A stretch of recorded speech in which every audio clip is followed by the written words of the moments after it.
The Fallout launch was smoother than this. Man, this game sucks. This is too much like Ark. That's what people are saying. Okay, so we can all agree that the launch of the much anticipated Atlas was a bit rocky for our taste, but why were so many people disappointed? I mean, isn't this to be expected with a game that's just launching? The only reason why this would be annoying, I don't know, is the fact that people have to pay nearly $30 for something that is virtually unplayable. This video is going to be short, but I'm going to be explaining what the experience was with Atlas. Most of this is meant to be lighthearted fun, but let's get into it. So everyone was so freaking excited for this game, me included, and that was so awesome to see the community come together, if only for a little while before they all got torn apart. Most of the negative reviews for this game on Steam are based on the frustration of the players who have waited to play this game since the announcement, just to be met with a delay upon delay, and then a menu screen. It was a nightmare when this game launched, what with over 40,000 people trying to scramble onto the already overloaded servers. Another issue is the game is buggy as hell, and I don't know why people wouldn't expect this.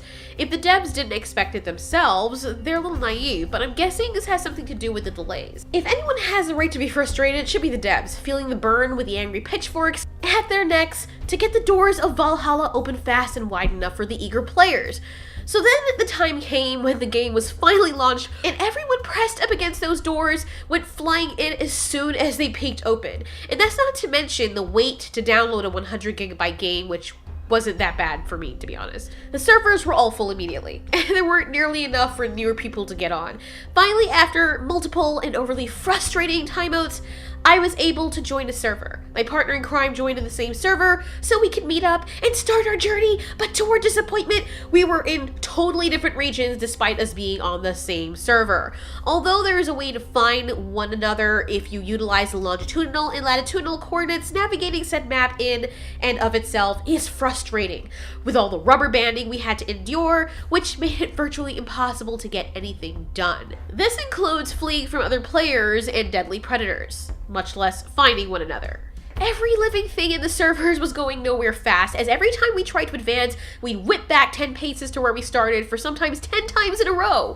It was exasperating, and the progress or to progress in the game was nigh impossible. The game is not optimized, and all in all, the general experience had me feeling like I paid $25 just to test a game. I feel like for everything I went through as a player, including making this video, I am the one that should be paid to test this clearly unfinished game.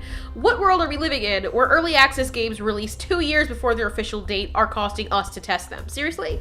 I'm not just going to focus on every bad thing about the game because, honestly, this was to be expected. Games like this come out, and they're buggy, but I still hold true that we shouldn't have to pay for them. Trust me when I say that the gaming community would more than be happy to pay for an online game that they support and love. This game at the moment isn't worth shit. Okay, maybe I'm overreacting a little bit.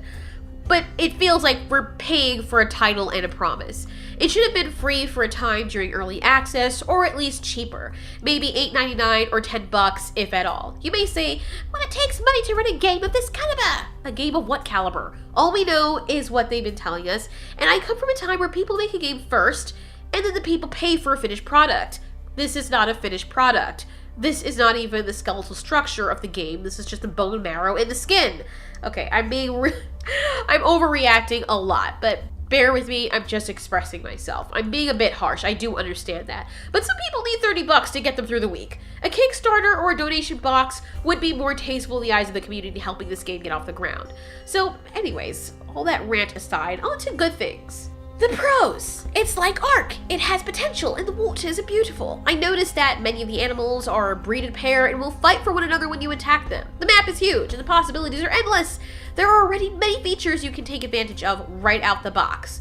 And you get to enjoy it before Christmas? Who am I kidding? The good things really don't seem to outweigh the bad in this situation. Sure, in the future this game has a possibility to become something even greater than Ark Survival.